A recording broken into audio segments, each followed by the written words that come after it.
What's up, everybody? Welcome back to the Takeoff. You know what they say, the third time's a charm. So welcome to episode 3. Pops, you ready, big guy? I'm ready to go, man. Third episode. I hope it's better than the last two because we've been struggling and picking teams here, but we'll get it right sooner or later. Just hoping you're on your game this week. Speaking of being on the game, we've got the game of the week coming in from Greece. Olympiacos and Panathinaikos. Wait, was there any doubt about the game of the week or what? No, there's some weeks where there are, but this week there's no doubt. Olympiacos, Panathinaikos, Greek derby, all eyes on Athens, all eyes on Piraeus, I should say, and Peace and Love Friendship Stadium. Give us a little bit of insight, a little bit of info on it. Man, it's one of the hardest places to play, man. Things have changed over the years, definitely, with the EuroLeague taking control of the atmosphere a little bit and things that can possibly happen, but it doesn't matter. This is Olympiacos Panathinaikos. I mean, it's just such a great atmosphere, an incredible atmosphere to walk in and to win. That's the best part about that atmosphere. The game of the week, we've already called it, but I'm calling now Panathinaikos right now, and it's nothing crazy but a Final Four team. I was hard on them earlier in the season, but I'm on a Final Four team. They lost to Olympiacos in the Greek Cup. They've come back. They've beaten Madrid on the road right afterwards. They took care of what is the most important game was the Asvel game because you have Madrid here and you had Olympiacos you knew were coming up. That game in the middle is usually the let-off game. And I'm going to go a little bit further, and I'm going to say that if they beat Olympiacos in Olympiacos, they're not just a Final Four team. They're going beyond the Final Four, if you know what I mean. Look who's turning the leaf all of a sudden. The guy who was hating on Adam and hating on Panathinaikos, saying nobody would make it through Christmas. Adaman, I never hated on Adaman. Oh, get a grip. I heard you. I should have recorded you. But this is really coming in. Who's hotter right now? Because Olympiacos have won 5 straight, and ever since that Madrid game, where they came out just flat in the first half, turned it on in the second half, almost made the comeback. That was kind of the start of them getting going, starting to roll. And everything kind of goes through Thomas Walkup. It happened last year too, where Walkup got going kind of throughout the season, but really towards the end of the season, and he carried them. Over the last few games, 11.7 assists for Thomas Walkup, and he's kind of leading them. He's got a knee injury, so that might be what crushes Olympiacos here in this Greek derby. But Pana know that if they're going to take hold of this derby, it starts with climbing Mount Olympus or Mount Olympiacos, and you think that Olympiacos, they're out of it, right? They're kind of fighting, but no, if they win this, they're back. They jump into the top 4. And does it just set up a potential Olympiacos Panathinaikos playoff series? How sweet would that be? That would be crazy. And I'll tell you what, Walkup's knee is a problem because the best asset he has is on the defensive side. But let's move on to a defensive team that's good. And I told you he was going to struggle in Valencia. They got to go to Fenerbahce.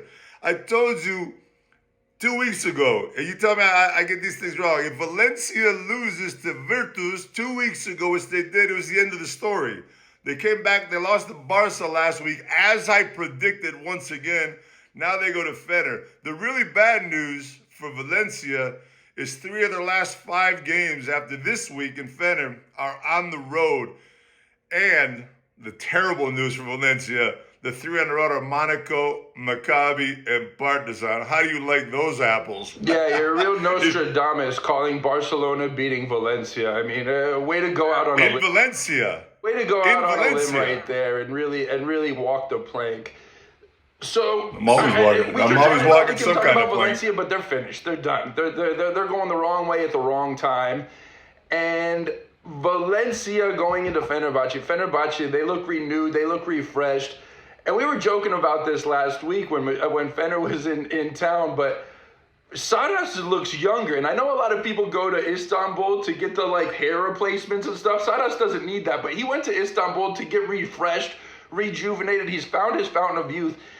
And I think it's because he's not dealing with that pressure. He came in mid-season to a team that had a losing record. He's got nothing to lose. He has taken this team from the bottom of the table up to sort of competing to. They have a good chance at getting a top 4 spot as well. He doesn't have that sort of expectation that was just constantly following him in Barcelona.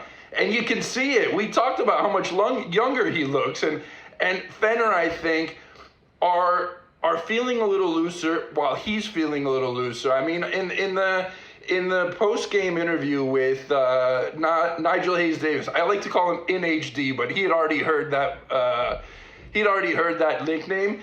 It was like they were just joking around. They were happy, and I never saw that from Barcelona Saras. Hey, I need to ask you a question. Is there ever a show that we're not going to talk about your interviews with somebody after a game? Get over yourself. They're the best interviews in the league, man. What do you want? Is talk about your damn interviews all day long. Look at this. I'm getting a Saras cut over here. I'm going to get a little Botox, and I'm going to get just as young as Saras pretty soon. You'll see me coming back. I might be playing before you know it.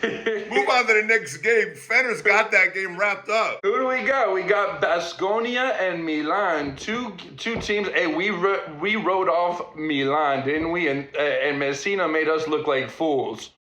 Well, he's got another chance to make us look like fools, but I mean, they're in that spoiler role. You know, they're in that spoiler role, but all of a sudden the spoiler role is good. They're like, shit, we woke up to the spoiler role and we got a chance here. Yeah. Let's keep it rolling. They got a big chance, and that, I mean, they needed that win. That was do or die against Partizan. And that is a Shabazz man right there. That 3-pointer, man. My Lord, there was 2 of them. He had 2 of them in a row. That was a season-saving 3-pointer, and Shabazz has come in twice late in the season, and he's done it, and he's made a contender out of this Milan side. And really, we kind of underestimate this team, but you look at across the board, they are chock full of stars. They've been down with injuries a little bit. They've had stars for the last couple of years. But injuries really kind of took them out. I mean, it interrupted their season. Mirotic missed 10 games. Shabazz came in at round 22 or round 21 or whatever it was. Siobhan Shields, for me, is one of the best untalked about scorers in the league. Shields is money, but I'm going to tell you who's money on the Milan team. I don't know if you watched the end of the game, but Messina sprinted as fast as he could. That was the quickest I've ever seen a coach sprint in my life. I don't think Pablo Lasso ran that fast when I played with him in Victoria in Baskonia.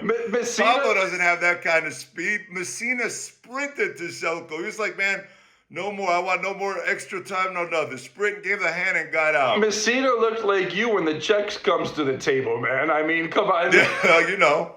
I mean, you gotta get it. I gotta get the money, baby. Get the money. Hey. Took off like you to the exit door.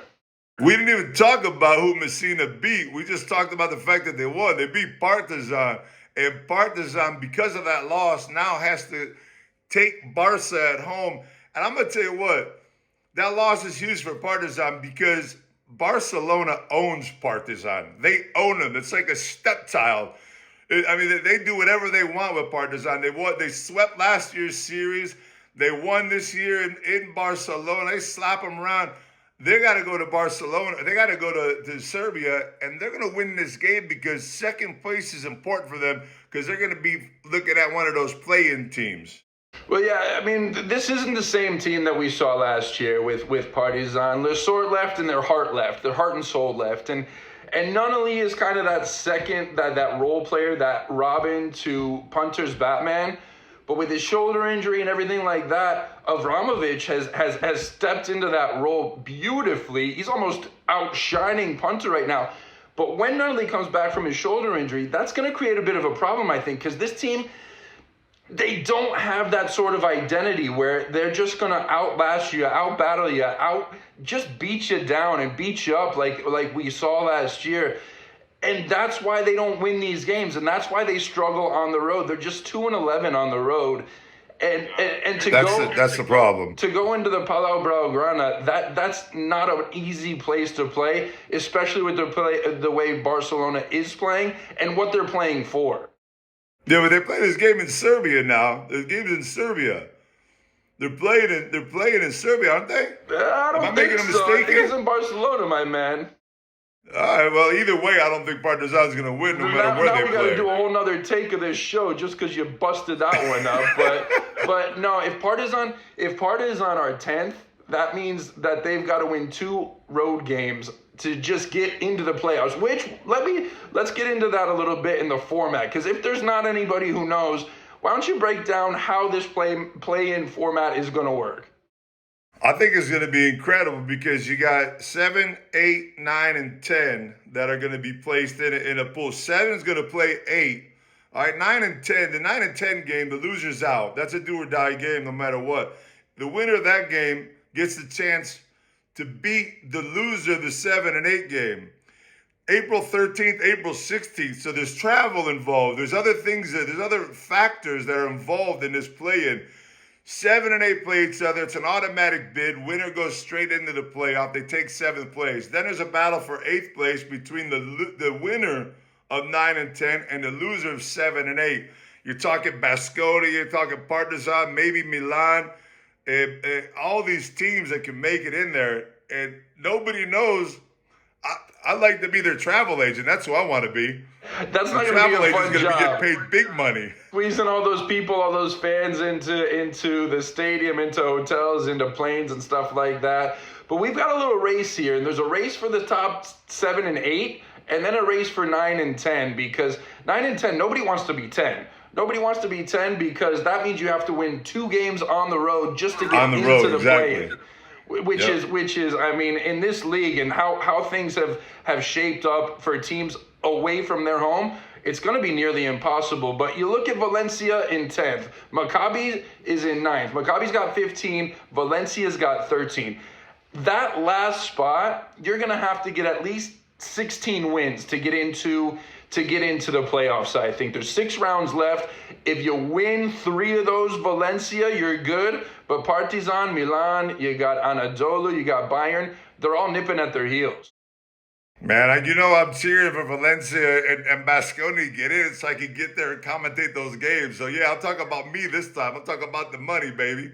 I'm talking about the cash money. I need more games. We'll stop talking about my interviews as soon as you stop thinking about your pockets on this show. Look it's always about the pocket, baby. It's all about the money. Valencia, Baskonia, both teams have a lot of games on the road coming up, so they have a tough time to make it in.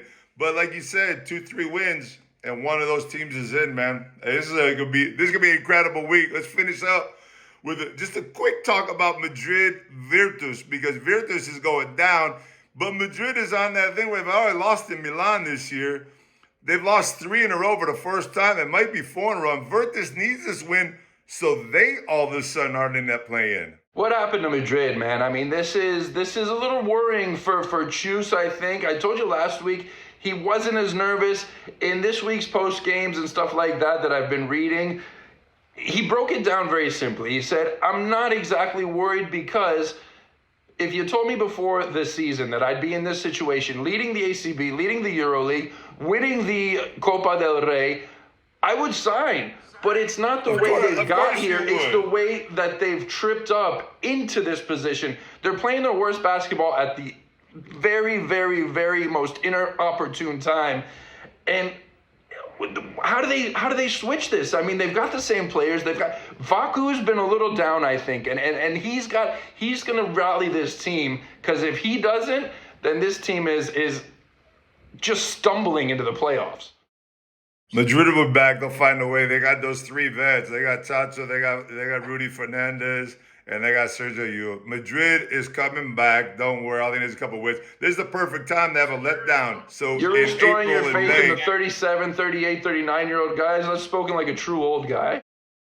Yeah, that's what they did last year, didn't they? And look who won the European Championship, Real Madrid. Going for a repeat. We're out. The takeoff is taken off until next week. Good luck to all the teams this week. No interviews this week for you. Nothing to talk about next week. We'll check you all out next week. Cancel the show. There's no point. See ya.